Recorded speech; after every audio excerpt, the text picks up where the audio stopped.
This is the elevator at University Commons at SUNY Fredonia in Fredonia, New York. It's a Schindler 330A with van resistant H2 fixtures. The front and rear opening.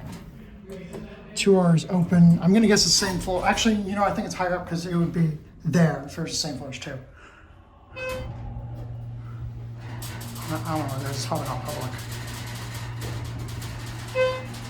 Very creaky 330. Here we are at 2R. It doesn't look like a surgery area, it looks like a public area. Back down to 1. Very squeaky, it's not in the best shape. The fixtures are fine, but doesn't sound the best.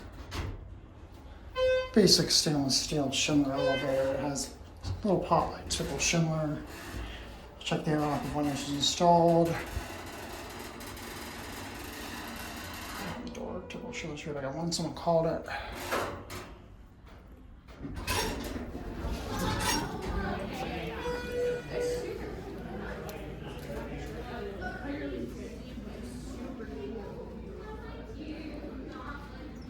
Because that's gonna be it.